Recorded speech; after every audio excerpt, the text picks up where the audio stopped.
আল্লাহ মালাকুল মাউতকে বলবেন, মালাকুল মাউত কি অবস্থা? বলবে সব শেষ। মাইয়াব্বা, কে বাকি? মালাকুল মাউত বলবে জিনেরা বাকি, যাদেরকে দেখা যায় না। আল্লাহ বলবেন জিনদেরকেও শেষ করে ফেলো, রুহু কবজ করো। মালাকুল মাউত আজরাইল জিনদের রুহু কবজ করবে। আল্লাহ এবার জিজ্ঞেস করবে, ইয়া মালাকাল মাউত আখবিরনি মাইয়াব্বা, এবার বলো আর কে বাকি? মালাকুল মাউত বলবে, আল্লাহ মানুষগুলো সব শেষ, জিনগুলাও শেষ, এবার বাকি ইবলিশ শয়তান, ইবলিশরেও শেষ করো, ইবলিশও শেষ। আল্লাহ আবার জিজ্ঞেস করবেন, ইয়া মালাকাল মাউতি মাইয়াব্বা, আর কে বেঁচে আছে বলো।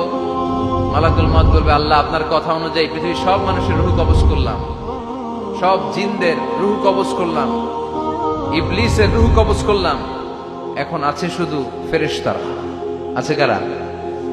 যাও ফেরেশতাদের রুহু কবজ করো, ফেরেশতাদের রুহু কবজ হয়ে যাবে। এবার আল্লাহ জিজ্ঞেস করবেন, ইয়া মালাকাল মাউত আখবিরনি মাইয়াব্বা।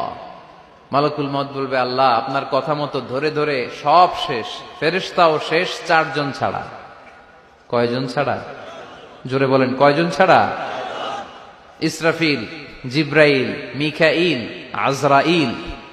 আল্লাহ এই 4 জন আমরা বাকি। আল্লাহ বলবে, যাও ইযহাব ইনসালিক ইলা জিবরিল,